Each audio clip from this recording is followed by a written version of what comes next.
میرا سوال یہ ہے کہ جب اللہ تعالیٰ نے حضرت محمد صلی اللہ علیہ وسلم کو رحمت للعالمین قرار دیا تو جنگ خندق کے بعد جو بنو قریظہ کے مردوں کا قتل کیا گیا تھا تو ان پہ رحم کیوں نہیں کیا گیا؟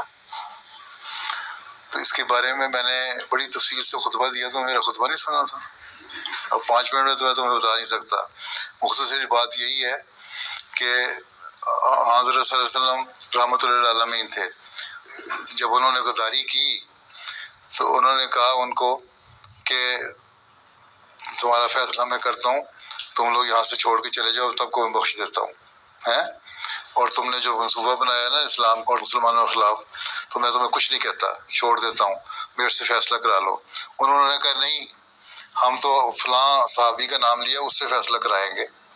تو صحابی جو یہودی سے مسلمان ہوئے تھے انہوں نے کہا کہ اچھا پھر جو موسیٰ کی شریعت ہے پھر میں اس کے مطابق فیصلہ کروں گا۔ اس نے کہا کرو۔ پھر انہوں نے کہا حضرت موسیٰ کی شریعت یہ کہتی ہے کہ اس قسم کے لوگ جو ہوتے ہیں جو اس طرح غداری کریں اور اس طرح قتل کے منصوبے بنائیں اور نقصان اٹھانے کی کوشش کریں، فتنہ کریں، فساد پیدا کریں، تو ان کو قتل کر دو۔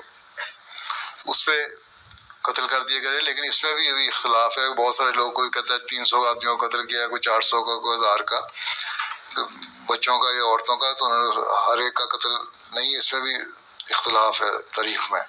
وہ میں نے تفصیلی بیان کیا بھی ہوا ہے اپنے خطبے میں، ٹھیک ہے۔ یہودیوں نے آن وسلم کی بات ماننے سے انکار کر دیا تھا، انہوں نے کہا تھا نہیں، ہم نے فیصلہ آپ سے نہیں کرانا، فلاں صحابی سے کرانا ہے۔ فلاں صحابی نے کہا اچھا پھر میں یہ تمہاری شریعت کے مطابق فیصلہ کرتا ہوں۔ تو ان کی شریعت کے مطابق فیصلہ ہوا تھا، آن وسلم پہ تو الزام آتا ہی نہیں، ٹھیک ہے۔